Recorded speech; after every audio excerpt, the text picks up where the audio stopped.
국사는 일단 자연환경 관련 법, 제도 요쪽 하고요. 그 다음에 우리 중장기 기본계획 같은 중장기 정책들, 그 다음에 자연환경보전법의 개정 동향, 최근 개정 동향이나 이슈, 그 다음에 우리 기술사의 어떤 역할이나 대응 방안, 이런 부분이 좀 애매하더라고요. 일단 말씀을 드리면, 저희가 이제 그 자연환경 분야 이쪽에서 그 법이 여러 가지가 있는데, 다 아시는 내용들일 거예요. 우리 기술사들 공부도 엄청 많이 하시고, 오랫동안 이렇게 이쪽 분야에 관여하시고 했기 때문에 다 아실 건데, 일단 자연환경보전법이 가장 기본법이 되겠죠. 최상위의 기본법이 될 거고, 그 이제 91년도에 만들어졌고, 91년도 만들어졌는데, 그 전에 이제 자연공원이,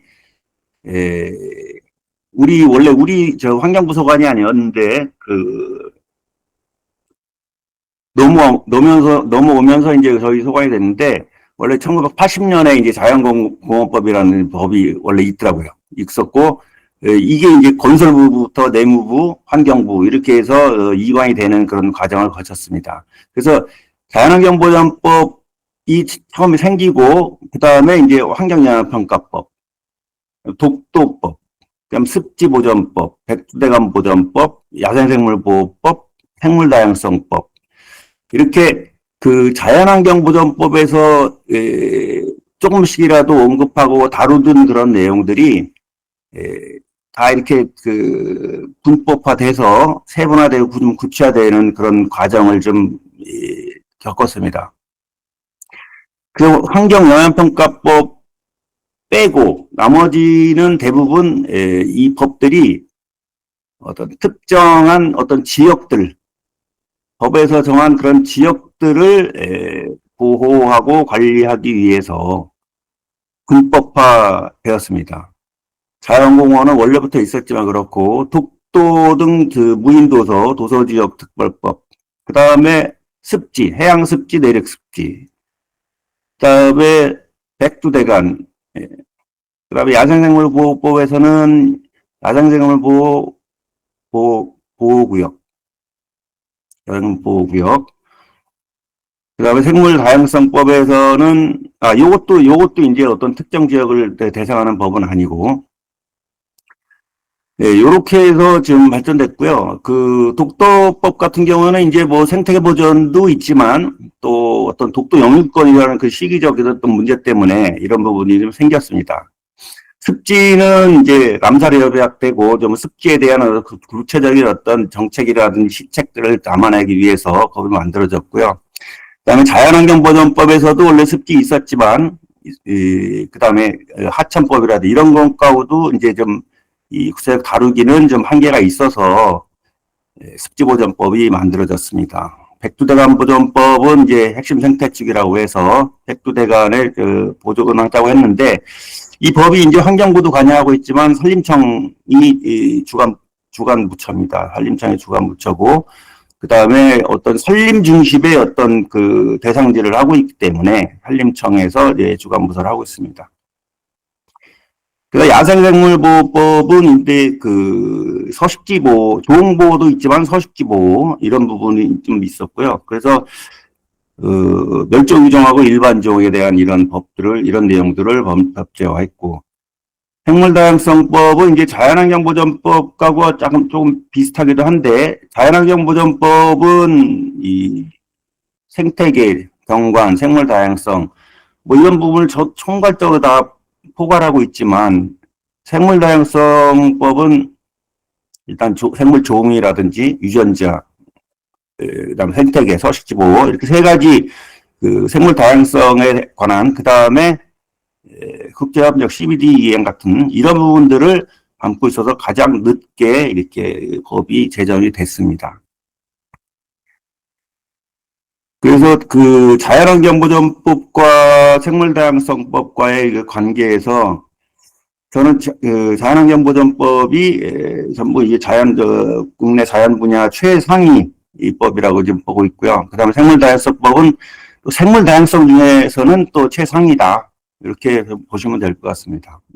그래서 하나 지금 저희가 지금 자연환경 보건 분야에 많이 이제 대부분 업무라든지 기술사들이 이제 많이 관여를 하고 있고, 물론 자연환경 보건뿐만 아니라 보전 분야에서 참여를 하고 있지만, 저희가 이제 보건에 대해서는 하던 꽤 오래전부터 저희도 제도적으로 이렇게 많이 하기 위해서 이제 많이 변화가 좀 있었는데, 올해 이제 유럽연합에서 자연보건법이 발효가 됐습니다.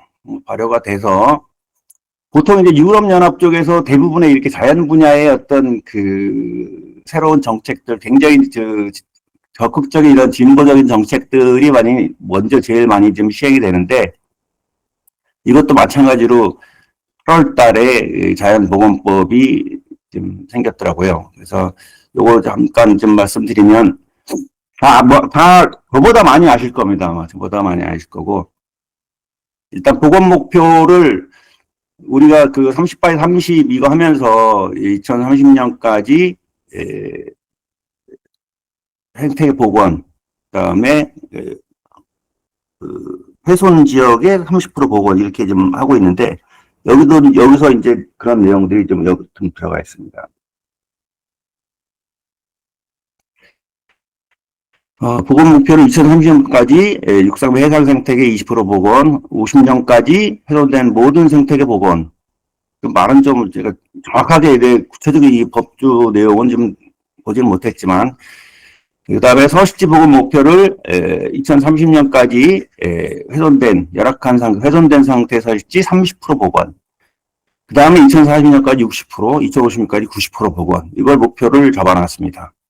구체적인 조치의 예는 하천을 자유흐름 상태. 요새도 이제 저희 환경부도 또 4대강 보호 철거라든지 4대강 자연화 이런 얘기가 또 나오고 있는데, 이런 거하고 좀 비슷하지 않나 이렇게 생각합니다.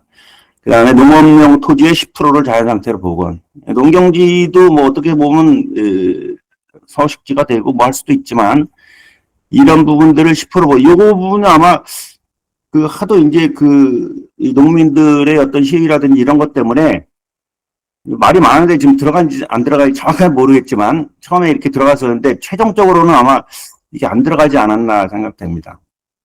그 다음에 농업, 산림, 생태계, 생물 다양성 지표 설정 뭐 이런 부분이 있고, 법적 구속은 2년 이내에 보건 기준을 충족하게 계획 초안을 좀 내서 위원회 심의를 거쳐서 확정을 하고 이행 상황을 지속적으로 평가를 하게 된다고 합니다. 그래서 일단 저희도 이제 보건 많이 하고 있기 때문에 자연환경 보전 유럽연합의 자연환경 보건에 대한 이런 좀 동향을 좀 말씀드렸고요. 이제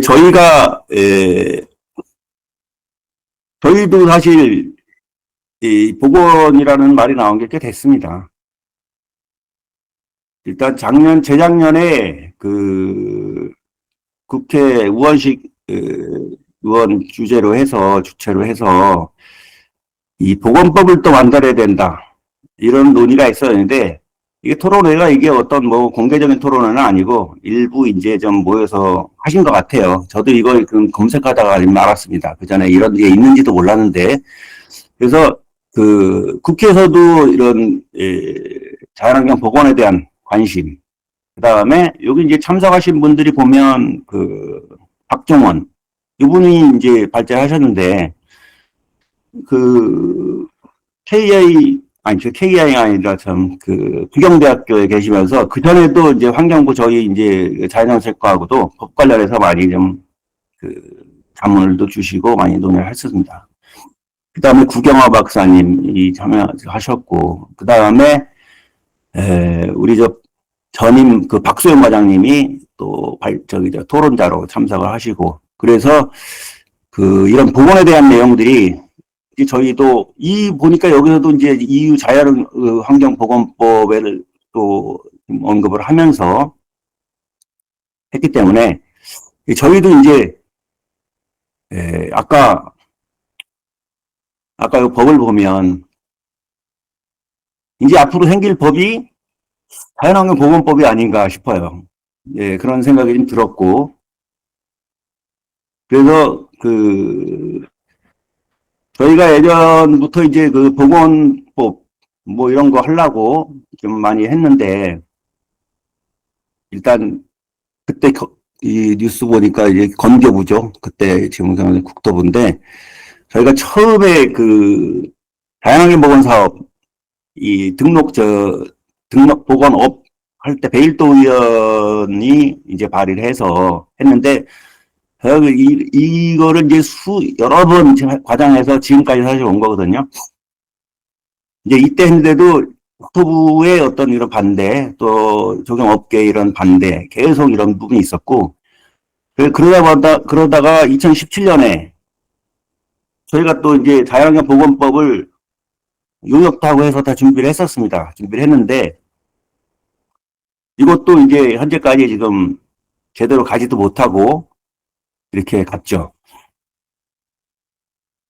자연환경 보건법 이때 이거 하면서 이게 부처 협의도 아마 가지 못한 상태에서 내부적으로 이제 그 연구 영역하고 이제 있다가 이게 2019년에 이제 한정혜 장관께서 이게 좀 개정안을 좀 준비를 해서 이게 들어간 게 이제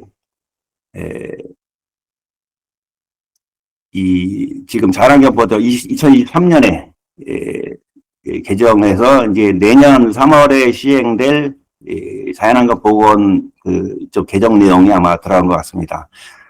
여기 이제 들어갔던 내용들을 보면 뭐 정의 그때 이제 그때 한정혜 장관이 그때 의원 시절이니까 그때 이제 발의한 그 법을 보면 조금 지금 자연환경보전법에 들어가 있는 자연환경 보건 사업에 관한 거하고 조금 좀 다릅니다.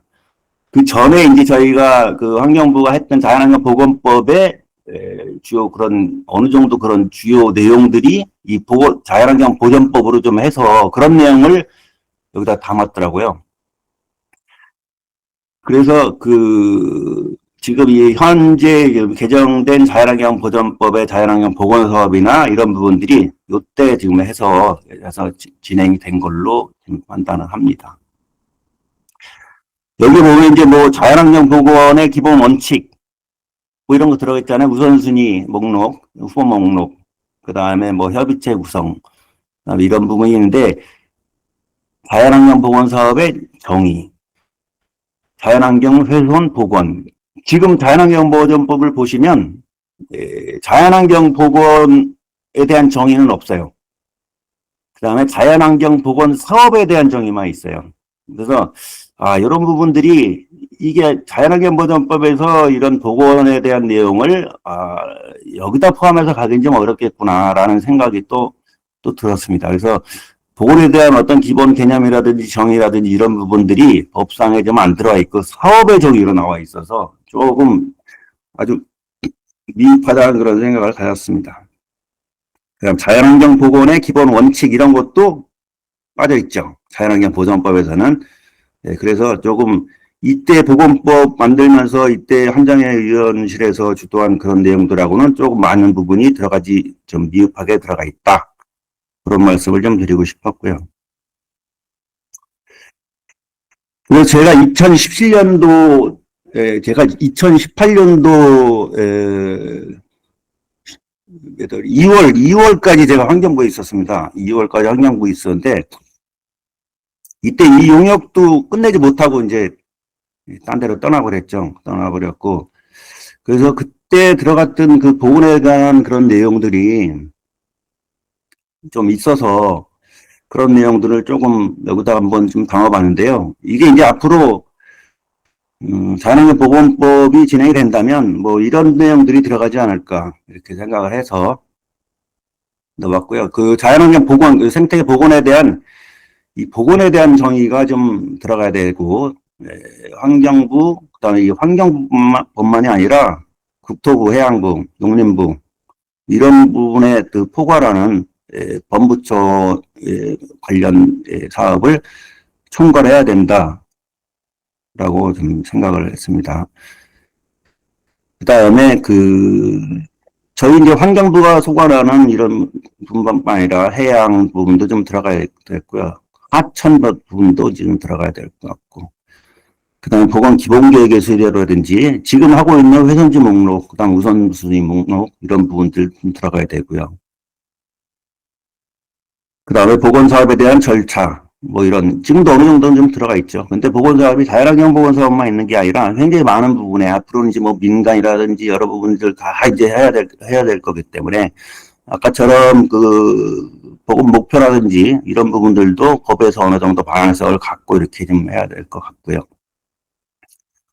그 다음에 중요한 건 이제 재원의 확보 부분인데 지금 자연환경법에서는 이런 재원에 대한 이런 부분들을 거의 담고 있지 못하고 있기 때문에 어떤 보건기금이라든지 이런 부분들이 이제 법에서 좀 담겨야 될 것 같고 그냥 토지의 사용 이제 우리나라 국토 하는 부분이 사유지입니다. 사유지이기 때문에 이런 부분에 대한 보건시에 이런 부분에 대한 어떤 토지의 사용, 손실보상 이런 부분이 좀 들어가야 될 것 같고 그 다음에 지금 많이 대두되고 있는 기업의 어떤 보건사업 참여, ES 사업에 대한 문제에 대한 부분. 그 다음에 뭐 보건센터, 지금 또 얘기 나왔죠. 보건센터, 기술개발, 전문 보건업. 보건업이 지금 과도기 좀 상태이긴 한데 궁극적으로는 어떤 업의 체계로 해서 법적 지원을 좀 받아서 해야 되지 않나 지금 생각을 하고 있습니다. 그 다음에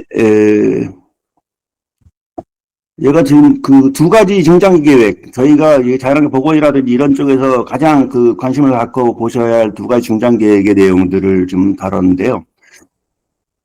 뭐 다 아시는 내용이 하지만, 일단 자연환경 보전 기본 계획은 이제 올해까지가 이제 계획 기간 끝입니다. 그래서 새로 지금 추진을 하고 있고요.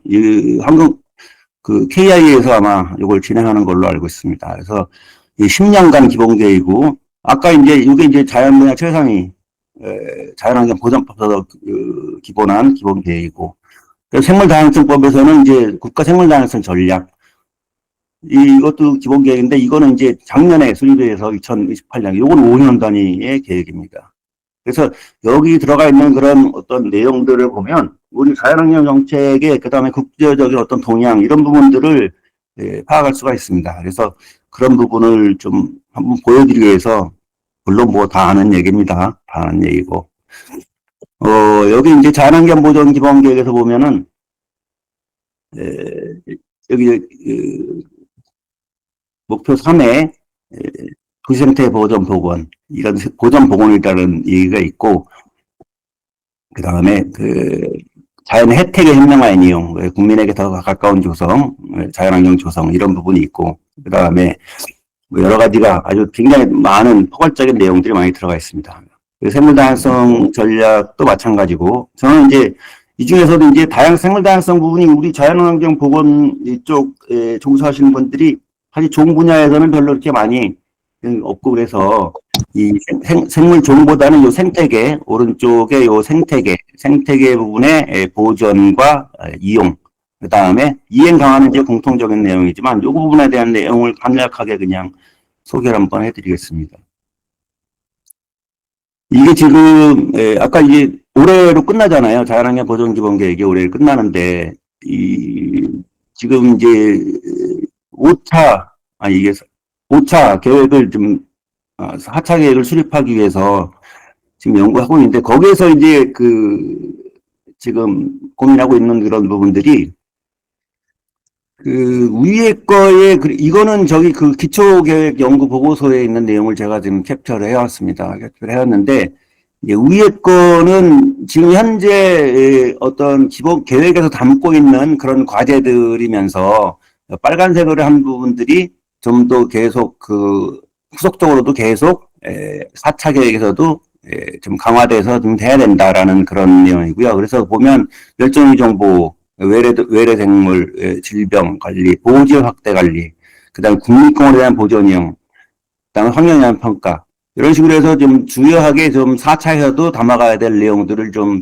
이렇게 뽑아놨고요. 그다음에 이제 새롭게 4차 계획에서 이제 들어갈 그런 내용들이 OECM, 그다음에 ESG, TNFD, 그 다음에 차세대 생태 봉헌하고 생태 관광에 대한 얘기가 이렇게 들어가 있고요. 그 다음 기업 개인과 자율 참여 관리, 뭐, 들어가 있고. 그 다음에 제가 노란색으로 표시는 안 했지만, 기후, 이게 뭔지 정확하게 모르겠어요. 기후 생태 면역률 활성화, 이런 얘기도 있고, 자연과 인간의 접점 지역 관리, 뭐 이런 얘기가 있고, 정보 시스템, 이런 부분도 있습니다. 그래서, 이렇게 해서 아마 4차 계획이 지금 진행 중이지 않을까, 생각을 하고 있고요. 저도 내용은 아직 뭐, 이게 제가 이쪽에 좀 관여하거나 그런 게 아니라서, 내용을 잘 알 수는 없습니다.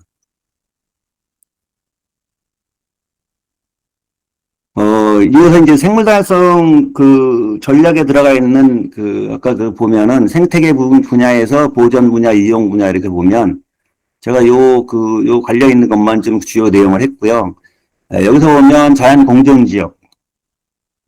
이거 예전부터 많이 나오는데 하여튼 뭐 아직 그다음에 30바이 30, 보조 관리 효과성 평가. 이거는 이제 지금 어떻게 보면 의무화는 안 돼 있는데 하여튼 지금 습지 보조 지역은 많이 하고 있죠. 근데 뭐 다른 보호 지역 이런 부분에서만 확대를 시킬 것 같고요.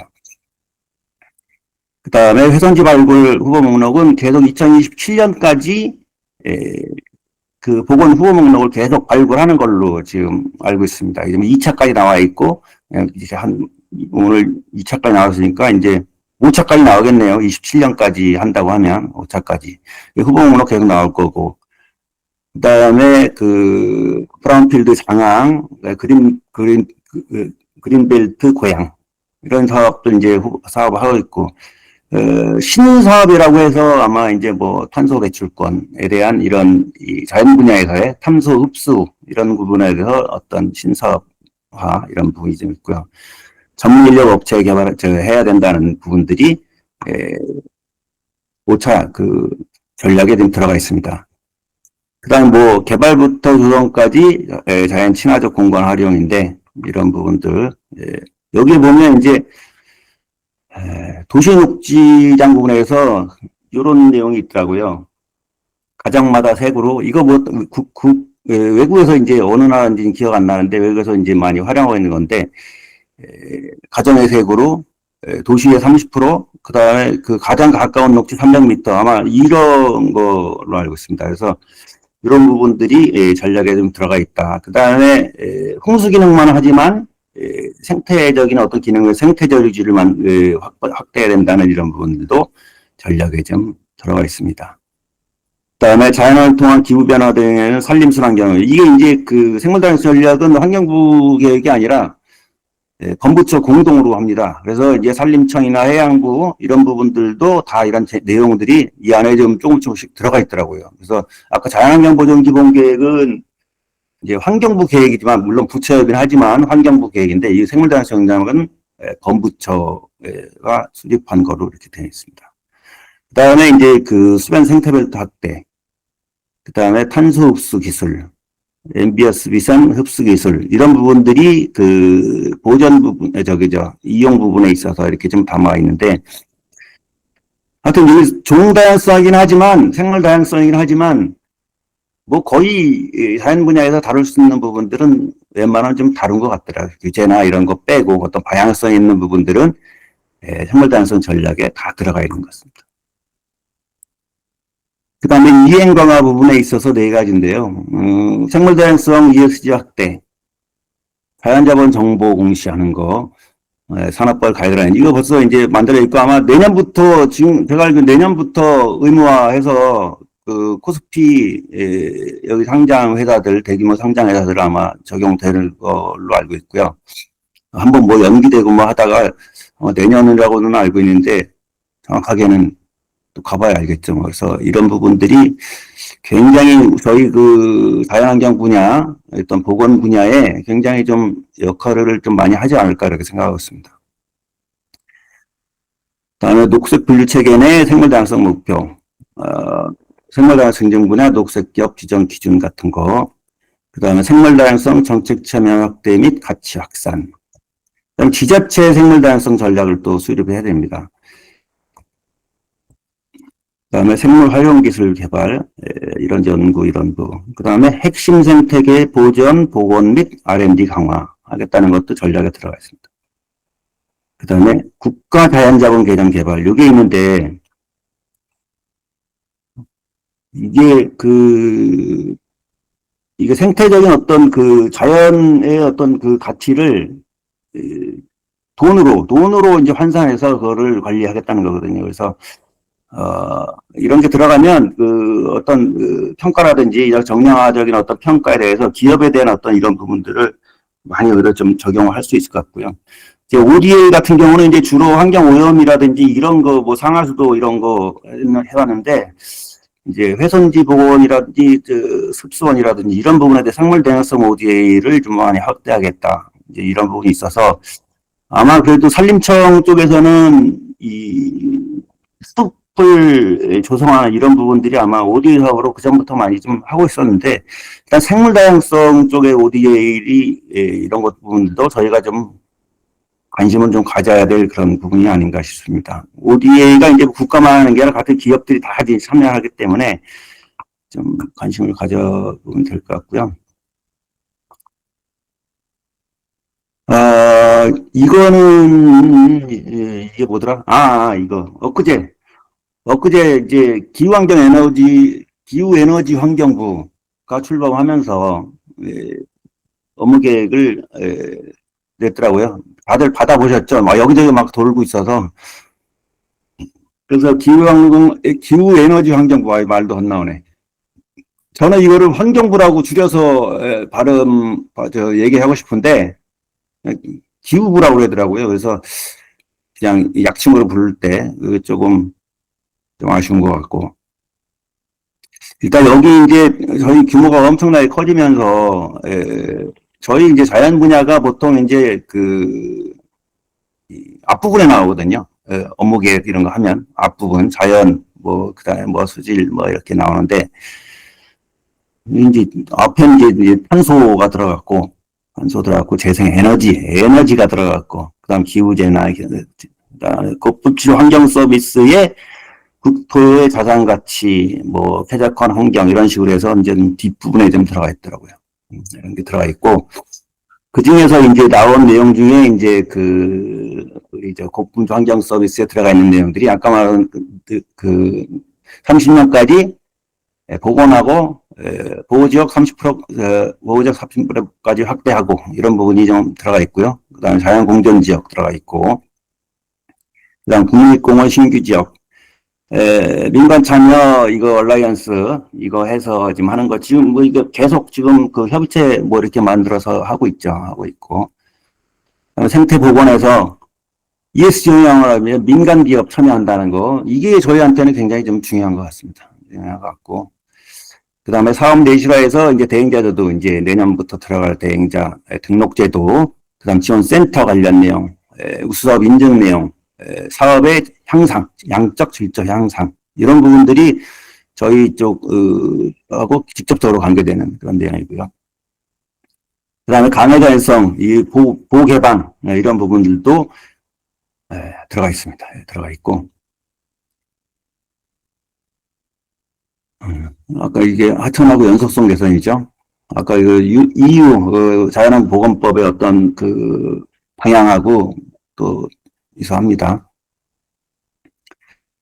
그 다음에 지역 활력과 생태보전의 환경영향 평가 체계. 평가에서도 이제 좀 많이 개선이 되고, 얼마 전에도 평가법 개정되고 한 것 같은데, 일단 이게 에너지, 전기, 이런 쪽이 좀 저희 부처로 좀 들어오면서, 이게 사실 송전선로라든지 이런 거 할 때 굉장히 영향평가 때 굉장히 힘들거든요. 이런 부분들이 과연 또 어떻게 이제 이걸 담아갈지, 어떻게 갈지, 이런 부분이 좀 어려움이 좀 있을 것 같다라는 생각이 들고, 우리 환경영향평가 체계에서도, 제도 쪽에서도 조금 이런 부분들이 또 고려해서 조금 바뀌는 부분이 있지 않을까, 좀 그렇게 생각이 듭니다. 감소 중 이렇게 했고. 그게 이제 이 업무 계획이 아주 상세 업무 계획이 아니기 때문에 이렇게 꼭지만 정리를 좀 뽑아봤고요. 그다음에 자연환경보전법의 동향인데요. 그래도 최근에 어떤 그 개정 이슈가 뭐가 있었는지 한번 좀 말씀드리면, 날짜는 이게 이제 그 시행일입니다. 시행일. 제가 뭐 쓰다가 이렇게 헷갈려서 이렇게 시행일로 들어가는데, 자연환경 보건사업 정의 절차. 아까 말씀드렸던 거, 기본 원칙. 이게 처음에는 그 한정의원 발의할 때 자연환경 훼손에 대한 정의, 자연환경 복원에 대한 정의, 사업에 대한 정의, 이런 부분들이 다 들어가 있었는데, 이제 그런 게 없어지고 자연환경 복원 사업의 정의, 이런 부분, 절차 내용이 들어가 있고요. 복원에 대한 기본 원칙도 들어가 있는데, 개정안에, 발의된 개정안에 보면 꽤 많은 한 7, 8가지 같은 게 이 정도 들어가 있었는데, 복원 기본 원칙에, 보전 기본 원칙에 그냥 추가해서 맨 끝에 이제 한 줄 들어가서 한 줄. 그래서 이 복원이 많이 좀 강화되긴 했지만, 아직까지는 좀 많이 미흡하다라는 그런 생각이 들었고요. 그다음 2020년 6월에 이제 시행되면서 생태 축에 대한 이런 정의가 그전에도 뭐 있었는데, 전국 또는 그 지역 단위로 이제 구차해서 지방에서 지자체에서의 어떤 생태축 구축에 대한 어떤 그런 거를 고려해서 이렇게 해놨지 않았나 생각이 들었습니다. 그 다음에 기본 방침에 수립된 항목에 훼손된 생태축의 복원에 대한 내용을 추가하도록 이렇게 좀 개정이 됐고요. 그 다음에 2024년 7월 10일 때 개정이 되면서 이거 시행일이 이거 시행일이죠. 이건 시행일이고, 자연환경 보건 사업 시행에 대한 일부 업무를 대행자, 그러니까 환경보전원, 국립공원 공단, 환경공단, 이렇게 하면서 일부 등을 위탁할 수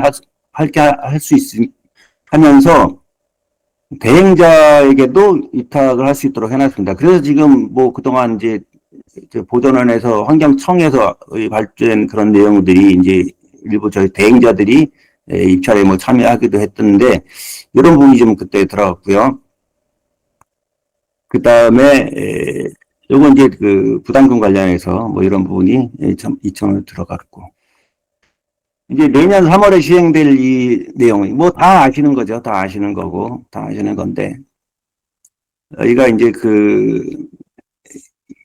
중요하게 좀 봐야 될 이런 부분들이, 아까도 말씀드린 민간의 참여, 이런 부분들이 이 보건시장에서 규모적인 어떤 변화 이런 부분보다도 양적인 어떤 이런 변화가 좀 많이 일어나지 않을까. 우리 ESG라든지, 그 다음에 자연자본 공시라든지 이런 거 하면서 이게 대기업 중심으로 해서 점점 지금 확산되지 않을까, 이런 생각을 하고 있습니다. 그 다음에 보건사업 인증, 이런 부분 그렇고, 센터도 이제 하나 만들어서 이제 지정하는 거를 이때 들어갔고요. 그 다음에 대행동 삭제는 이제 우리가 이슈로 해서 뒤에서 조금 말씀드릴 거고, 대행자 등록도 이제 자격기준하고 이 자본금의 현재의 상태, 대행자 기준 상태로 이제 현재는 들어가는 걸로 지금 알고 있고요. 사업 범위가 이제 설계 시공은 자연환경 보건 사업은 대행자가 설계하고 대행자가 시공해야 된다. 이게 굉장히 중요하죠. 하고 이 사업 범위가 이제 자연환경보전법 자연보전국 사업을 넘어섰습니다. 넘어서서 여기 생태경관 보전 지역에서 훼손지 복원, 도시생태 지역의 생물 다양성 사례, 이런 부분 굉장히 좀 포괄적으로 해서 이게 어떤 사업이 과연 이게 도시생태 보건 사업이냐, 우리 지금 도시생태 보건 사업만 해당되는 게 아니라 이 법상으로는 도시 지역의 어떤 생물 다양성 증진을 목적으로 하는 그런 사업에 대해서는 또 해드려야 되는데, 이런 부분이 좀 앞으로 개선이 돼야 될 것 같습니다. 생태 통로 설치 사업. 이거 맨날 이것도 한다고 했는데, 그래도 이 법에서 이렇게 명문화되면서 우리가 통합구조 이런 부분들은 기존대로 엔지니어링이나 통합업체가 하지만, 이 상부의 어떤 이동 부분, 상부 지역의 어떤 보건 사업 이런 부분들은 이게 좀, 이 자연환경 보건 대행자가 적극적으로 할 수 있는 좀 기회가 된 것 같고요. 하천보건인데, 하천보건에서도 이제 보전지구, 보건지구, 이런 부분에 이제 그 자연환경 보건 사업에 포함됐고요. 그 다음에 뭐 기타 고시료에서 또 이렇게 보건 사업의 대상을 포함하면서 이제 수변 생태별도 포함했고, 자연공원 포함했고, 후보 목록 사업 포함했고, 그래서 이제 많은 부분들이 그 대행자의 사업 범위로 들어갔습니다. 진짜 굉장한 요건 좀 변화라고 좀 생각을 하고요. 이제 앞으로 이게 3월부터 시행이 되면서 굉장히 또 논란이 좀 많고 그럴 부분은 좀 있는 것 같습니다.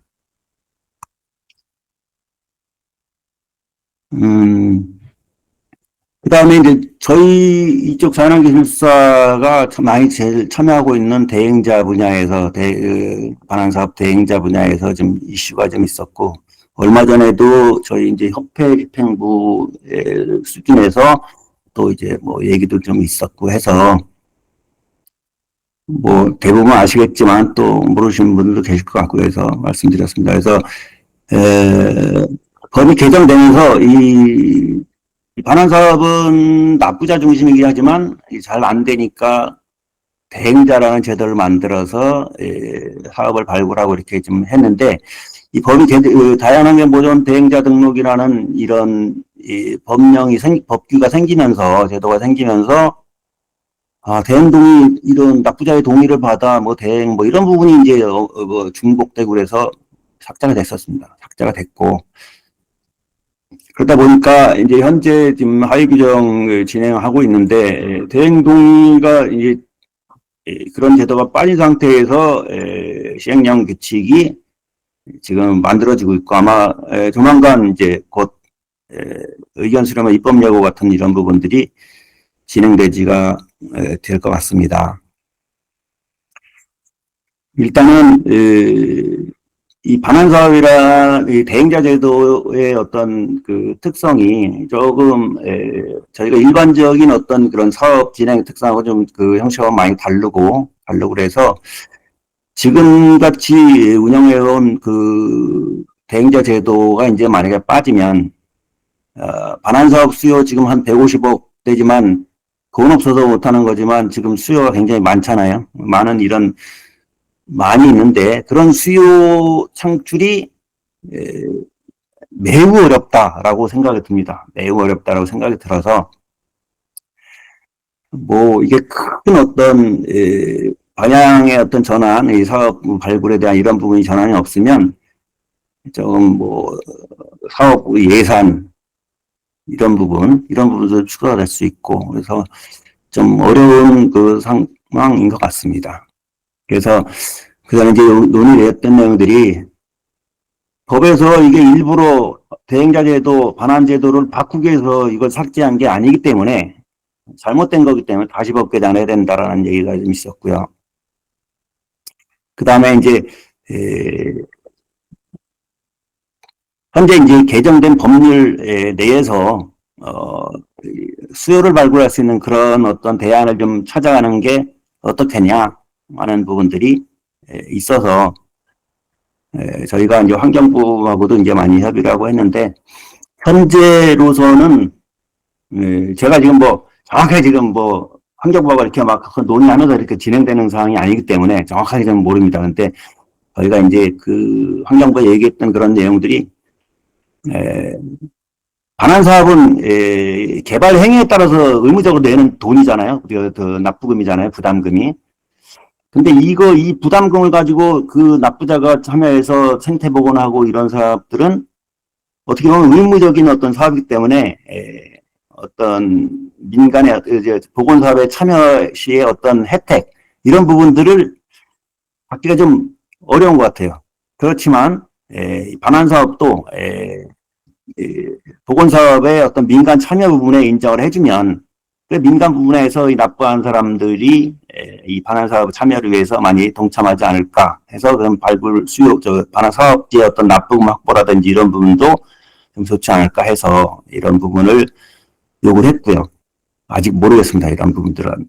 그 다음에 센터 기능이 이제 그 민간의 어떤 보건사업의 어떤 재산, 뭐 그런 뭐 토지 사업비, 사업을 하고 이렇게 기부 이런 부분들이 지금 들어가 있는데 이 반환 사업에 대한 기능도 좀 추가로 해달라라고 이제 요구를 했고요. 그래야 반환 사업 발굴을 어느 부분에서 이걸 해줘야 되는데 사업 발굴이 우리 대행자들이 그동안 진짜 쫓아다니고 창피하고 욕먹어가면서 이렇게 발굴하면서 많이 사업을 해왔는데 이제 그런 게 없어지면 과연 이걸 누가 발굴하냐. 지자체나 에서 자기 일도 바빠 죽겠는데 이거 뭐 사업 5억 달라고 절대 그렇게 하지 않습니다. 거의. 물론 뭐 하는 부분도 있지만 대부분이 많은 부분이 그렇게 일어나지 않기 때문에 이러면 어떤 사업지 발굴하고 그다음에 우리가 그 대행자가 이 납부금 찾아서 산만리 해서 여기저기다 찾아가면서 밀고해서 의도하는 그런 납부금, 대행동의 부족금의 확보 이런 부분들을 센터라는 기관에 좀 해줘야 되겠다. 그래서 이 센터 기능에 그 반환사업 관련에 대한 기능을 좀 추가해달라고 요구를 했고요.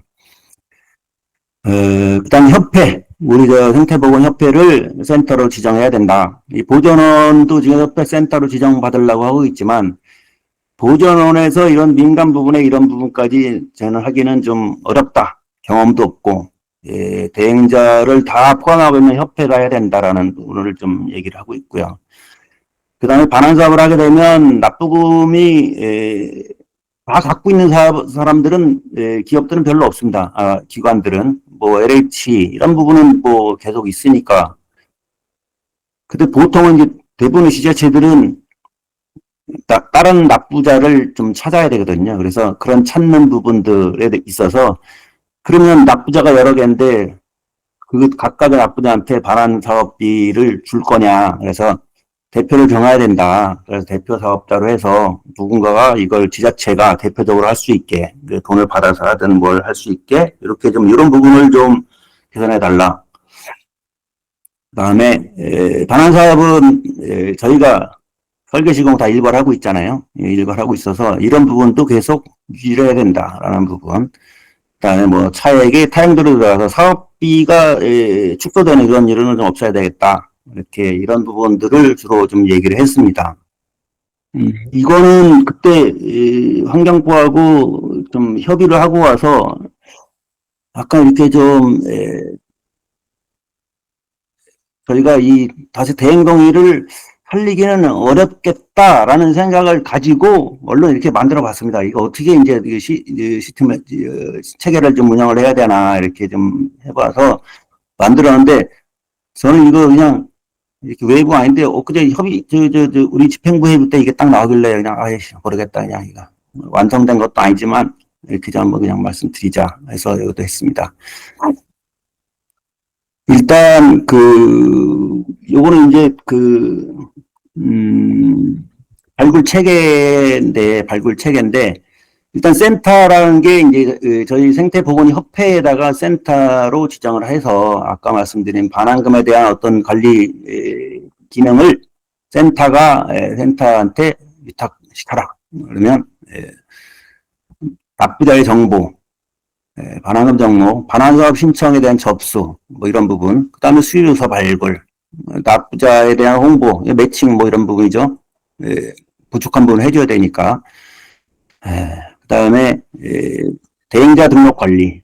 우리도 지금 하고 있지만 대행자 등록 관리 해야 된다. 기술 인력에 대한 교육, 그 다음 시스템 구축 운영. 이런 부분들이 이제 센터로 해서 지금 되면 좋겠고, 대상지는 어차피 국공유지 대상이고 하기 때문에, 시도, 시군구, 행정기관, 공공기관들이 어떤 납부자가 돼서 아마 주축이 돼야 될 것 같고, 다 이 사업 대상지에 대한 소유권을 갖고 있는 거, 그 다음에 관리의 권한을 갖고 있는 거, 뭐 예를 들면 뭐 수장공사, 뭐 농어촌공사 이런 부분들이 관리 권한을 갖고 있는 거죠.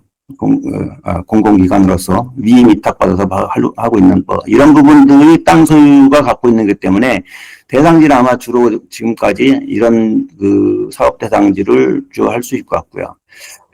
지금은 1년에 한 번 수요조사해서 이렇게 해서 하지만 앞으로는 이제 이게 납부자의 납부금 부족 이런 부분 때문에 한 번 해서는 진행이 되지 않을 것 같아서 이건 상시 수요조사 체계에서 수요조사를 항상 하고 그것을 일시에 어떤 일정 시기에 선정하거나 이렇게 하는 방법으로 가야 되지 않을까 지금 생각을 해서 이렇게 했고요. 그 다음에 사업지 목록이 이제 이 시도 시군구 뭐 발굴도 아까 말 발굴도 합니다만 거의 발굴 안 합니다. 발굴 안 하고 그래서 이런 그 환경부가 이제 보건 목록을 고시하는 이런 부분들이 이제 시스템에서 이 보건 시스템이라든지 이런 부분에서 노출이 돼서 여기서 이제 납부자들이 여기서 보고 컨택하는 체계. 그러니까 내가 이 많은 대상 주제에 내가 예를 들면 뭐 LH가 있으면 나는 이쪽 사업 괜찮겠는데 여기다 하면 괜찮겠는데 그래서 여기다가 이제 뭐 이렇게 자기 납부금을 활용할 수 있게 하든지 이렇게 할 수 있는 방법을 좀 생각할 것 같고요. 기타 납부자들이 이제 뭐 사업 뭐 내가 납부는 했지만 사업을 할 수도 없고 알지도 못하고 뭐 그냥 이렇게 사장되는 그런 그 납부금들이 있습니다. 이런 부분들도 같이 좀 끌어올 수 있지 않을까 생각해서 이렇게 만들었고요. 대행자들은 지금까지 사업지 발굴하러 다니면서 전국을 다 뒤지고 많이 다녔는데 이런 그 환경부 갖고 있는 보건 목록하고 좀 다르게 굉장히 좀 현실적인 그런 사업지들이 많이 있습니다. 이런 부분들을 보건 목록에 고시될 수 있도록 이렇게 환경부하고 잘 해서 이런 부분을 해주면 왜냐하면 제가 우리 각 대행자들이 갖고 있는 이 회선지들이 내가 아까 앞으로 내가 살아가야 될 기반인데 이거를 공개하는 것은 잘 그건 좀 어렵잖아요. 근데 이제 만약에 체제가 이 상태로 그냥 굳어지게 되면 대행자의 그 반환 사업이 없어지게 되면 이런 거 다 이제 줘야죠. 뭐 줘서 저도 갖고 있는 거 줄 겁니다. 다. 그래서 이렇게 해서 사업지 발굴이 일단 많이 돼야 되겠다. 많이 돼야 되겠다. 그 다음에 이게 사업이 가능한 사업지가 많이 돼야 되겠다. 그건 반드시 좀 필요한 것 같습니다. 저희가 이제 국유지, 시유지, 군유지 이렇게 주로 이제 차고 있지만, 여기 이제 위탁받아 사는 이런 기관들에서도 이제 땅은 국유지지만 이렇게 하는 그런 사업들이 많아서, 예를 들면 뭐, 환경보전원도 땅 이게 관리하는 부분이 있고, 생태원이라든지 뭐, 산림복지진흥원, 국립공원공단, 농촌공사, 이렇게 굉장히 많이 있습니다. 이런 부분들이 이제 납부자가 아니라 땅에 대한 토지 소유 관리자로서 참여를 할 수 있고요. 그다음 그렇게 됐을 때 이제 사업 진행은 저희가 대행자한테 돈을 주잖아요. 반환금을. 그러니까 환경부가 직접 돈을 주니까 일단은 집행이 굉장히 신속하게 수월하게 되고 이 집행 절차에서도 크게 뭐 어려움 없이 이렇게 해왔는데 이제 납부자한테 돈을 주게 되면 이 돈이 다시 사업자로 오기까지의 그런 과정 이런 부분이 조금 이제 복잡하고 시간이 걸리고 굉장히 힘들어지는 그런 수밖에 없다고 저는 생각합니다. 그래서 이제 그 납부자가 납부금 확보를 한 납부자 LH 예를 들면 LH 그 다음에 납부금을 확보하지 못한 예를 들면 뭐 여기 뭐 의왕시 그 다음에 납부만 했지 이런 거하고 전혀 관계없는 일반 기업들 이렇게 세 가지로 분류를 할 수 있는데 납부자는 뭐 그냥 사업계획서 내면 되고요. 센터에 미약 구한 사람은 미약 구한 대로 나 요만큼 밖에 없어 또는 요만큼 밖에 없어 그래서 이런 사업을 하고 싶어 센터에 찾아줘 이렇게 합니다. 그래서 매칭을 시켜주고 그 다음에 아까 이제 앞에서 목록 이런 부분이 나왔기 때문에 납부자가 일반 기업들이라든지 나 이런 사업에 참여하고 싶어 상환 신청서 해요.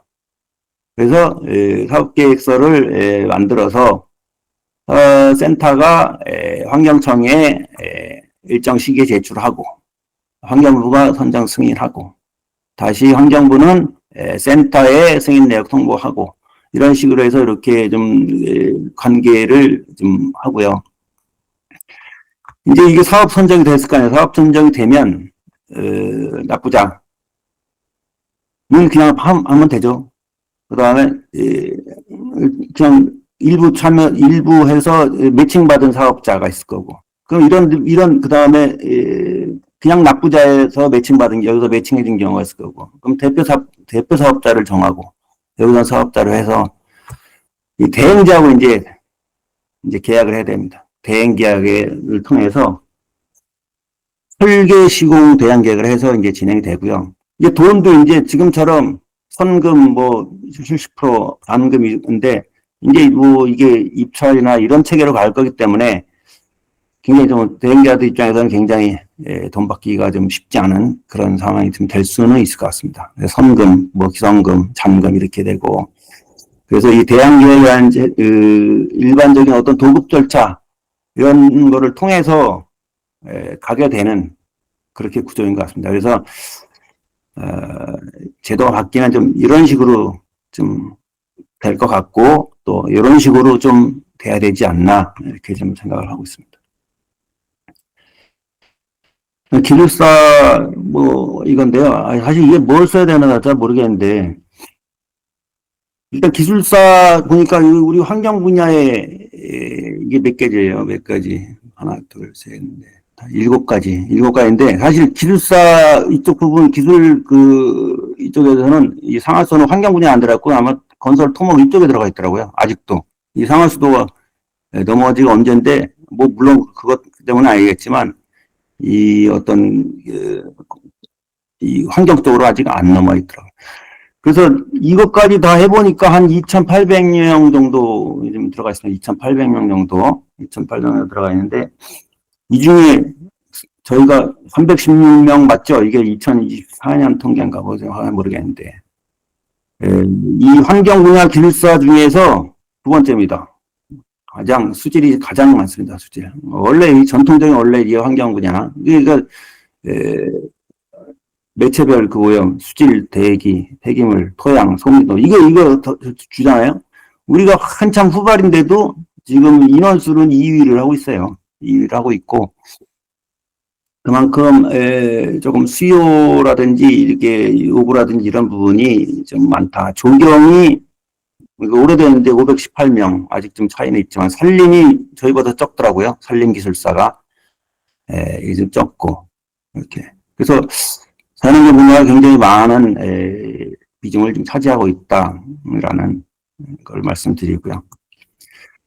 보통 이제 기술사들이 하는 게 감리 평가 이런 거잖아요. 자문 이런 거고, 저희는 이제 계획 설계 시공 이런 일반적인 기술사들의 어떤 기능 이런 부분하고 똑같습니다. 이제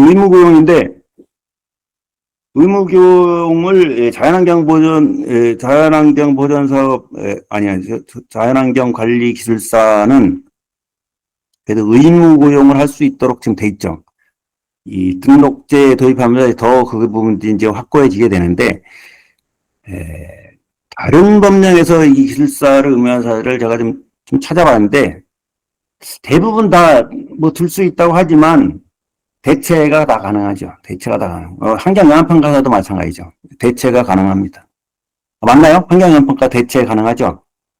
기술사 안도도. 그다음에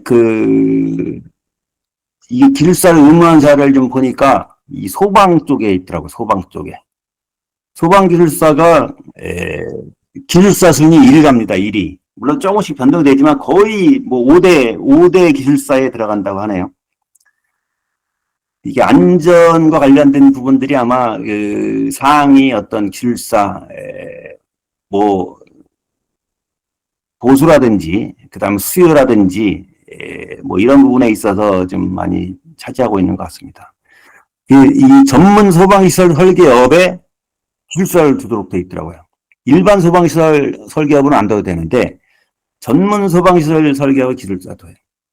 그다음 소방시설 공사업 이건 대체가 가능합니다. 기술사 주로 했지만 기사나 이쪽에서 경력자로 다 대체 가능하고 소방공사 감리업 이게 기술사만 해야 됩니다. 기술사만 해야 돼요. 이게 근데 별로 없어요. 기술사만 의무화한 사례가 별로. 이 자연환경보전법에서 이게 들어가면 또 굉장히 좀 특수한 사례로 아마 될 것 같고요. 옛날에 그 기술사 여기 밑에 이제 언론에 한 거 좀 캡처를 해봤는데 기술사 의무 고용하려고 의무화하도록 하려다가 지금 반대가 계속 있고 이전에도 했었습니다. 계속 했었고 했는데 반대가 많고 그래서 지금까지도 이렇게 입법화되지 못하고 있는 걸로 알고 있습니다. 알고 있고. 기술사들은 좋아하겠죠. 기술사들은 좋아하는데 기술사를 고용해야 하는 그 업체는 싫어하겠죠. 이런 부분들이 의무 고용이 좀 어려움이 있는 것 같고요. 이 환경영향평가사도 이제 그 의무적으로 고용해야 되잖아요. 평가업에. 이렇게 이제 조그만 기업들이 이런 걸 의무 고용해야 되느냐. 이게 이 사람들 먹거리만 챙겨주는 거 아니냐. 뭐 이런 얘기가 있어요. 이게 저희 이제 기술사가, 지금 제가 통계를 한번 알아보고 싶었는데, 저희 기술사 316명 중에서, 이쪽 대행자 쪽에 계시는 분들 있을 거고, 그 다음에 엔지니어링에 계시는 분들이 있을 거고, 그 다음에 공무원이나 공공기관에 계시는 분들이 있을 거고. 그래서 그렇게 분포라든지, 그 다음에 우리 기술사분들의 어떤, 전문 분야. 물론 이제 기술사 합격하기 전에, 어떤 전문성을 갖고 이렇게 기술사를 다 하시잖아요. 그런 분야, 그런 비율, 이런 것도 좀 한번 알아보고 싶고, 또 이 316명이 이 기술사를 활용해서 또는 기술사라는 그런 최고 등급 전문가라는 그런 이점을 활용해서 업에 계시는 분들도 많이 있을 건데 이 대행자 말고 다른 업종에 계시는 이런 부분들 얼마나 계신지 그런 부분들을 한번 분석해보고 싶더라고요. 그래서 이 자연환경 보전 관리 기술사가 환경 쪽에서 차지하는 그런 비중이 좀 꽤 높다. 앞으로도 계속 요구가 있고. 근데 우리 비슷한 자연환경보건, 자연생태보건기사는 수요가 별로 없어서 시험을 줄이네 마네 이런 얘기까지 있었대요. 그래서 앞으로 저희가 이 자연환경 분야 전문 자격자들의 어떤 시장 이런 부분들을 발굴해야 되는데 환경부도 물론 해야겠지만 여기에 갖고 계신 이 부분들도 직접적인 이해관계자이기 때문에 많이 좀 발굴하는 데 노력하지 않나 그렇게 생각을 하고 있고요. 대응방이라고 써놨지만 사실 대응방 아닙니다. 대응방 아니고. 제가 예전에도 한번 한국기술사회에 한 5, 6년 이상 된 것 같은데 한번 이게 어떤 발전방안, 기술사회 발전방안 같은 걸 한번 제가 이렇게 한번 드린 게 있는 것 같더라고요. 그때 정확하게 기억이 안 나지만 더듬고 해서 그냥 이렇게 좀 써봤는데 일단 저희 자연환경 기술사는 지금 이 자연환경 동향에 좀 많이 물론 관심을 많이 계시는데 또 중요하지만 우리 정책 결정이라든지 어떤 의사결정 과정에 대해 좀 많이 참여를 좀 해야 되지 않나 이제 그런 생각이 들었습니다. 물론 이제 협회 차원이라든지 이쪽 자연환경 분야에서 협회 차원이라든지 협회에 이제 많은 기술사분들이 같이 참여하기 때문에 같이 참여하지만 자연환경관리 기술사라는 이름으로 타이틀로 해서 이렇게 많이 좀 참여할 수 있는 그런 기회가 많아져야 되겠다라는 그런 생각을 합니다. 그 다음에 우리 먹거리인 업무 영역이나 어떤 시장의 확대 이런 부분인데 이게 제일 중요하죠. 기술사 공부 진짜 죽사게 하면서 머리 들어오지 않는 거 하면서 이게 따놨는데 일거리도 없고 노후 보장을 해놨는데 일거리도 없고 그러면 안 되잖아요. 그래서 이런 부분에 관심을 좀 많이 가지셔야겠다. 현재까지는 대행자 등록에 필수 인력으로 들어가 있고 평가에서도 이제 사책으로 해서 이제 분책으로 해서 좀 들어있긴 한데 대체 가능하고. 그 다음에 보건사업 확대도 이제 약간, 눈에 보이죠. 이제 시각적으로도 이제 눈에 보이는 것 때문에 이런 부분이 이제 확대에 굉장히 많이 도움을 줄 것 같고. 그 다음에 앞으로 지금 우리가 갖고 있지는 않지만, 대부분 기술사들이, 그 기능으로서 가장 중요한 감리제도에서의 어떤 이 기술사에 대해 참여가 굉장히 좀 중요하고, 이런 부분에 많이 이제 우리가 좀 노력을 해야 되지 않을까, 이렇게 생각하고 있습니다. 그 다음에 우리 기술사에도 분과인가 소모임가 있잖아요. 그 ESG 무슨 소모임 분과. 그래서 아마 여기 참여하신 분들은 이해관계 굉장히 높으실 텐데, 일단 그 ESG하고 이제 TNFD의 컨설팅 분야에서 약간 이제 의무화가 이제 단계적으로 많이 이제 될 거고 하기 때문에, 이 분에서 이제 저희 자연환경 기술사가 참여할 수 있는 부분들이 있어서 이게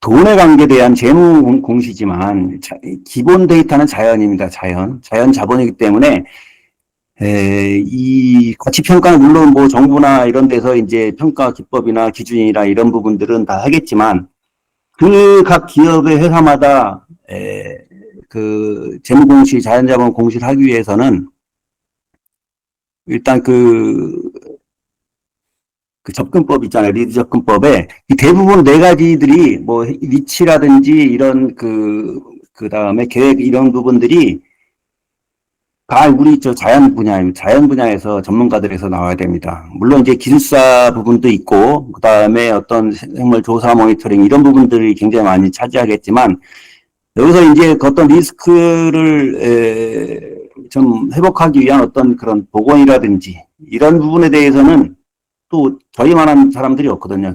그래서 이런 컨설팅 분야에 앞으로 이게 참여할 수 있는 기회가 좀 많이 생겨야 되겠다라는 생각을 했습니다. 그래서 보통 지금은 이제 이런 컨설팅이 뭐 회계법인, 뭐 법무법인 이런 데서 이제 하지만 그런 재무적인 어떤 부분을 하지만 결국 그거에 대한 판단은 자연 부분의 데이터거든요. 그래서 이쪽 데이터를 잘 찾아내고 구성해서 잘 확보해서 이런 그 재무적인 어떤 판단에 도움을 주시기 때문에 저는 컨설팅 저희가 뭐 컨설팅 회사 만들어서 이걸 다 할 수 있는 부분은 아니고 그런 데하고 협력사라든지 이런 쪽으로 해서 같이 법무법인이나 회계법인 이런 쪽에 어떤 참여, 뭐 기술사 사무소도 좋고요. 그래서 그런 거를 좀 하면 쪽에서도 좀 관심을 가져야 된다. 물론 저보다 아마 더 관심을 많이 갖고 계실 수도 있습니다. 그 다음에 보건업, 아까 이제 등록제로 그냥 계속하는 건 좀 아닌 것 같고요. 업의 형태로 가야 그 기반을 토대로 계속 발전할 수 있는 부분이 되기 때문에 그다음에 우리 기술사회가 이제 저희가 기술사회가 아마 서로 관계도 많고 뭐 식물 답사 그다음에 연말에 그런 거 하고 그다음에 뭐 이렇게 모임 분과 활동 이런 것도 좀 하고 있는데 일단 이 환경부라든지 이쪽 관련 분야의 어떤 이런 용역이라든지 이런 R&D라든지 이런 것도 좀 참여를 좀 해야 되지 않나? 좀 그런 생각이 들었습니다. 그런 생각이 들었고. 그냥 제가 예전부터 좀 중요하게 생각하는 것은 사실 조경과의 차별성입니다. 조경과의 차별성, 우리가 그렇게 많이 얘기했는데도 사실 너무 많은 분야에서 원래 그쪽에서 이제 출발을 했기 때문에, 이 차별성에 대해서는 굉장히 많이 보여요. 이렇게 일을 하면서도 우리가 설계라든지 또는 뭐 이렇게 공사라든지 아니면 뭐 회의라든지 이렇게 할 때 조경과의 차별성을 환경부에서 많이 얘기하고 하는데 이걸 조금 명확하게 좀 자꾸 이제 등록도 생기고 또 이제 뭐 설계 지침이라든지 뭐 시방선 이런 거 만들 건데 이거의 차별성이 굉장히 좀 중요하다고 저는 생각합니다. 그래서 이런 부분에 대해서 우리 기술사들이 좀 노력을 해야 되지 않을까.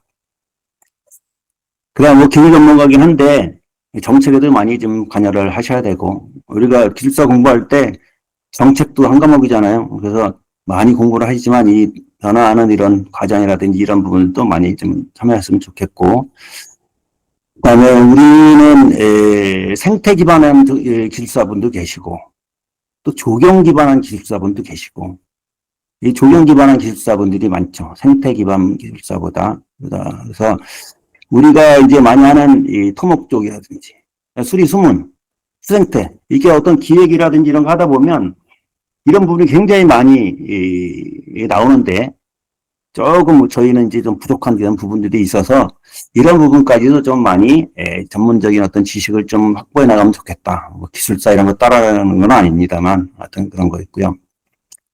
그다음에 대내외적 인지도 향상인데 우리 기술사가 지금 환경기술사에 하나 이제 같이 참여를 하고 있고 약간의 그냥 기술사만의 어떤 모임이지 않나. 그런 거. 그래서 대외적인 인지도 향상을 위해서는 자꾸 이제 어떤 참여, 정부나 공공의 어떤 과정에 참여하고 연구 참여, 뭐 이런 부분들이 좀 발굴해서 좀 해야 되지 않나 이렇게 생각하고요. 그 다음에 자연환경 분야의 어떤 우리가 최고 전문 기술인이다. 라는 그런 자부심을 항상 갖고 있자. 이제 앞으로 시장이 뭐 급격하게 막 이렇게 늘어나고 그런 거는 없지만 지속적으로 발전을 하고 있습니다. 발전을 하고 있어서 저희가 저희 후배들이 이제 이거 평가사 공부해야 돼요, 기술사 공부해야 돼요. 그러면 한때는 평가사 공부라고 했었어요. 근데 요새는 기술사 하라고 합니다. 요새는 아니라 제가 작년부터 이제 그냥 아예 기술사로 해라, 그냥 아예. 기술사하고 50%는 먹고 들어가니 평가사 그때 하든지 뭐 이렇게 하면 되고. 그래서 기술사를 하라고 이렇게 하고 있는데, 일단 저희 분에서 좀 자부심 갖고 영역의 확대에 우리가 더 노력을 하고 그래서 먹거리를 계속 찾아가고, 물론 우리만 먹거리가 아니라 환경 정책이라든지 이런 기반에 도움이 되고, 제가 명함을 요청하는데 제가 이제 퇴직하고 이제 이 민간에 이제 나올 때 이 넥서스하고 어떻게 연결이 좀 돼가 구성하는데 처음에 명함을 주는데 기술사라고 없는 거예요. 없어서 이게 우리 기술사분들이 이게 얼마나 중요합니까, 사실. 이 타이틀이잖아요. 어디 가서 내가 기술사요 하는 이런 부분들이 굉장히 어떻게 보면 기술사 공부를 자기 만족? 그 다음에 뭐 노후 뭐 이런 것도 있지만 이 전문성을 좀 나타낼 수 있는 거고요, 명함이. 그래서 이런 부분을 좀 넣어서 여기 혹시 명함에 기술사 뭐 굳이 안 넣고 다니시는 분 있을지 모르겠지만 넣으세요. 넣어서 많이 다니시고 하고 그렇게 해서 했습니다. 내용도 다들 아시는 내용, 많이 또 관심을 갖고 있는 내용, 이런 분들을 제가 이렇게 많이 기술사 회장님도 계시고 한데 저희 환경부 선배님도 계시고 한데 이렇게 얘기하는 게 좀 창피하긴 합니다. 근데 하여튼 이렇게 정리해서 말씀드리고 내용은 이제 이 정도로 해서 마치도록 하겠습니다. 다음 뭐 이제 논의나 뭐 질문이나 뭐 이런 거 해야 되잖아요. 그래서 네, 제가 한번 그러면 그 자연환경 보전법과 전체 중장기 정책 그리고 계획 맥락을 짚어주시면서 오늘 전반적인 설명을 해주셨어요. 특히나 이제 자연환경 보전법이라는 안에 넣기 어려웠던 보건법 마련에 대한 히스토리도 들을 수 있었고, 또 기후 에너지 환경부 안에서 이제 규모는 자체적으로 커졌지만 자연환경 분야 순위가 좀 밀린 아쉬움도 말씀해 주셨습니다. 특히 이제 저희가 관심 있게 보고 있었던 자연환경 보전법 개정의 과정까지도 공유를 해주셔서 점진적으로 제도 개선을 위해서 노력하시는 모습과 이제 변화를 만들어 주시고 대응해 주셔서 너무 감사드리는 마음입니다.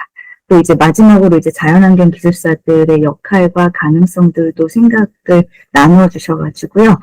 참 도움이 많이 됐고, 또 이제 오늘은 또 관련해서 많은 관심들 있으신 부분에 대해서 질문들 말씀해 주시면서 의견을 공유하는 시간 갖겠습니다. 질문 있으신 기술사님들 마이크로 직접 말씀해 주시면 더 좋고요. 쑥스러우시면은 여기 채팅창에 올려주셔도 괜찮습니다. 질문 부탁드리겠습니다. 네, 김민우 기술사님 바로 손 들어주셨는데요. 직접 대면으로 마이크 켜고 말씀 부탁드리겠습니다. 네, 안녕하세요. 한국생태보건협회 수석부회장 김미우입니다. 오늘 많은 분들과 의미 있는 시간 발표해 주신 황상현 부원장님께 다시 한번 감사 말씀드리고요. 오늘 제가 말씀드릴 내용은 한 6가지 정도입니다. 일단 첫 번째는 황상현 우리 생태보건협회 부회장님이시기도 한 황 부회장님께서 오랜 환경부 생활 그리고 현업에서의 이 열정을 담아서 늘 함께 해주심에 감사드리고 이 지식의 보고시거든요. 가장 우리 분야에서 자연환경 보존법이나 기타 법 체계를 가장 꿰뚫고 계시는 전문가시기도 하고 지금 자연환경 보존법 개정에 있어서 함께 해주셔서 많은 부분을 환경부 입장과 그리고 이 업에서의 객관성을 바탕으로 끌어주시는 부분에 정말 감사 말씀드립니다. 말씀해 주신 부분들 내용 중에서 자연환경보건법이 우원식 의원 발의로 진행되고 있는데 저는 그 중에서 정말 중요하게 생각하는 부분이 이 환경부가 범부처의 기능을 해야 된다. 이 말이 정말 저는 맞는 말씀 같고요. 이 개발 사업에 있어서 늘 이 환경 분야가 뒷전인데 이 환경부가 지금은 이 부처를 끌어야 되는 부분이 맞거든요. 이 토지에 대한 수용이 있기 때문에 이 여러 부서를 통합해서 가야 되고 이 환경부의 이런 사업들은 이 이윤을 창출하는 사업과 멀기 때문에 국가적으로 통제하고 끌고 가야 되기 때문에 범부처 기능을 하고 이 기능을 주는 것이 맞다고 생각합니다. 네. 그리고 세 번째로 지금 다들 아시는 바대로 환특 사업이 다 지특으로 넘어가서 지방으로 예산이 넘어갔는데 이 문제는 이 방금 말씀드린 대로 환경부의 많은 사업들이 지역에서 기피하는 사업 중에 하나거든요. 유지관리도 해야 되고 이 사업을 해가지고는 지자체장에 점수를 못 받고 치적이 되기가 좀 어렵다고 생각을 하거든요.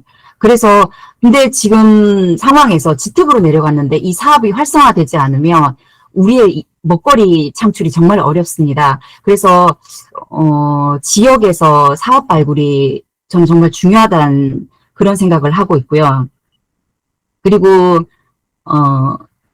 저희 지난번에 며칠 전에 생태보건협회 회의를 했습니다.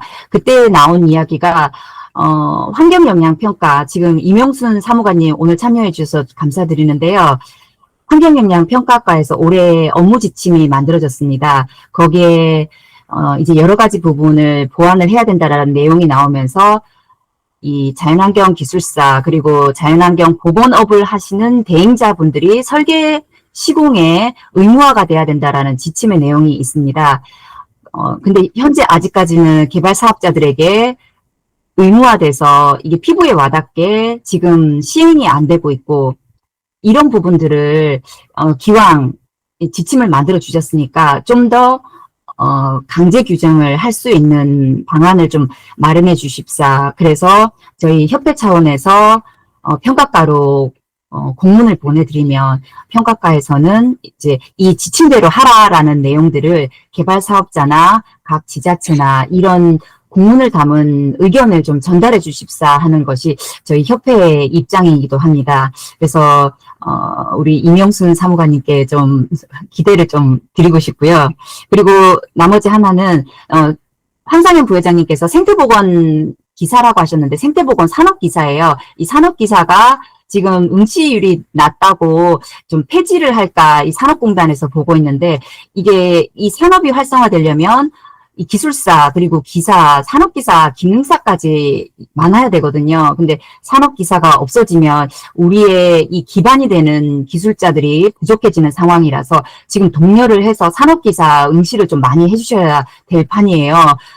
한 번 응시하는데 적정 인원이 있는데 이게 안 되면 2년제로 시행이 되고요. 그럼 2년제로 좀 하다 보면 폐지가 되기가 쉽거든요. 그래서 우리 기술사를 가지고 있는 분들이라도 응시를 해야 되는 상황으로 지금 관리를 해야 될 상황입니다. 그래서 이런 이슈가 있다라는 거 말씀드리고요. 제가 좀 긴 시간 할애했는데, 네, 이것으로 마무리하고, 네, 감사드립니다. 그리고 이명순 사무관님께 제 의견에 대한 답은 혹시나 들을 수 있을지 지금 말씀 좀 여쭤보고 싶습니다.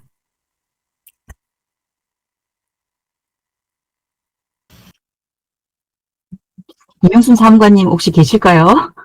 켜놓고 어디 가신 거 아니에요? 네네. 지금 이명순 사무관님 성함이 안 보이네요. 네. 나가신 것 같기도 하고요. 네. 네네. 그러면 이 내용은 따로 다시 사무관님을 접촉해서 전달하겠습니다. 이상입니다. 감사합니다. 그 취특 사업이 바뀌면 사실 사업이 잘 많이 이제 줄어들고 많이 안 일하라 하는데 지역에서 지역의 주민들이 요구가 많이 있으면 또 많이 일어나죠. 이제 자연환경 보전 이용시설 같은 거는 그래도 많이 이제 일하는 거예요. 왜냐하면 시설이고 하니까 그럼 많이 일하는데 일단 이제 제대로 이게 복원이 그냥 사업만 하면 안 해요.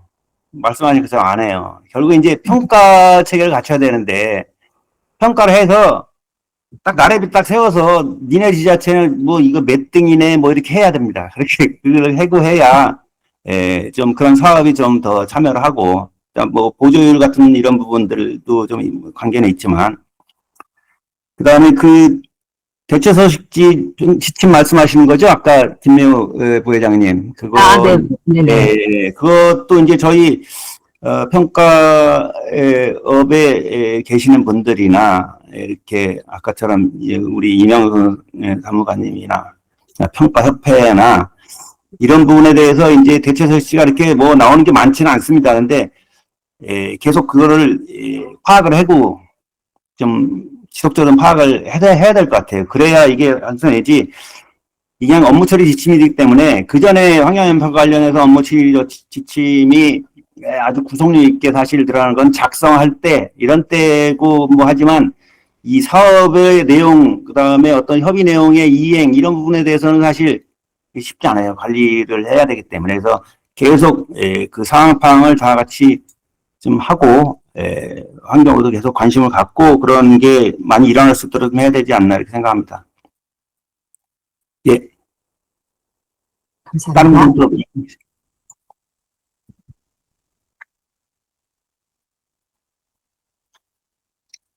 네, 저희 김미우 기사님 긴 질문 주셨는데요. 관련해서 또 이명순 사무관님 자리에 안 계셔가지고 그 부분은 따로 밴드 올리면서 내용 정리를 해서 한번 저희도 추후에 내용을 같이 말씀 나누는 그 자료를 서로 공유하도록 하겠습니다.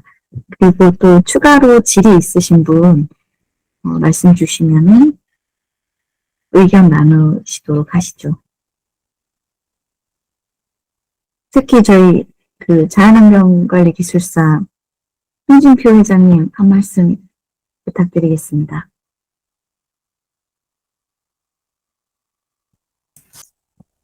네, 안녕하세요. 홍진표입니다.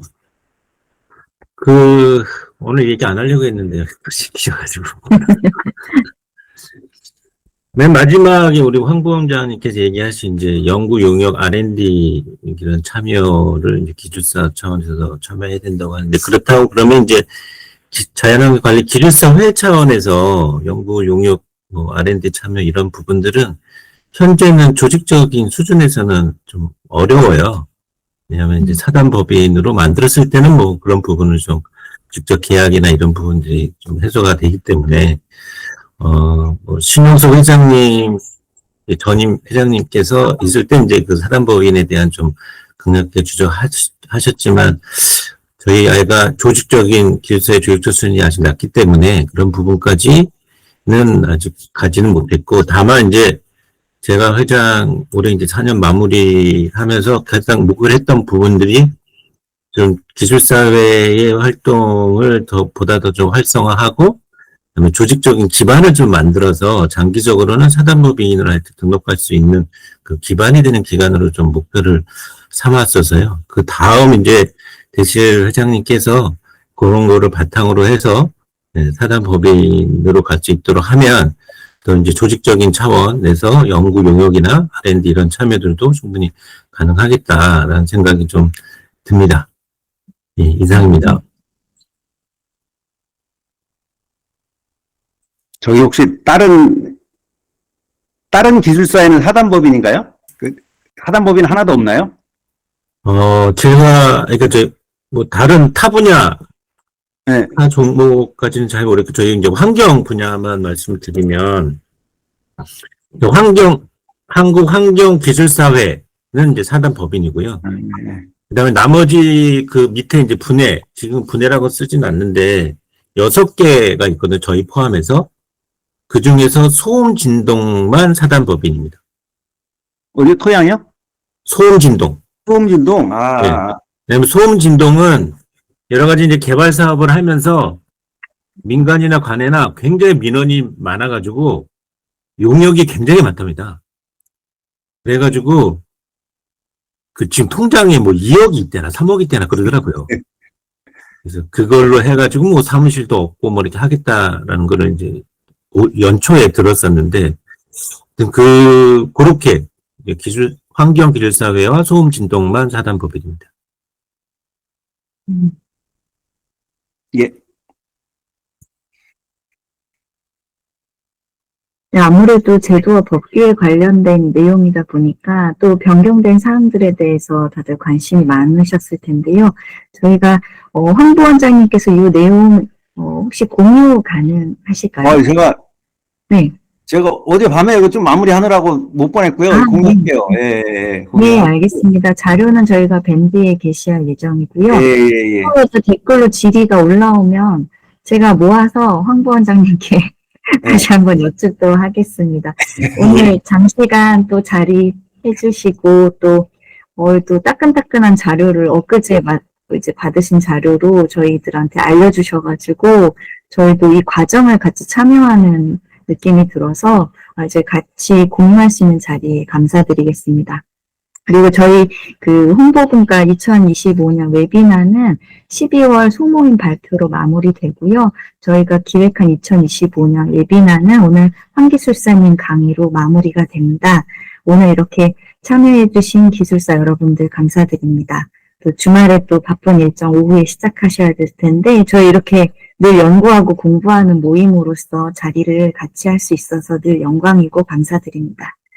오늘 말씀 주신 황기술사님께 박수 부탁드리고요. 네. 다들 이 단체 사진 한번 찍고 송구합니다. 하여튼 감사합니다. 또 뵙겠습니다. 네, 감사합니다. 다들 박수와 육성으로 인사 나눠주시면 감사하겠습니다. 그리고 황 부원장, 네, 저희 공유 한번 찍어주시면 저희가 사진 찍기가 좋을 텐데요. 공유 한번 해제 부탁드리겠습니다.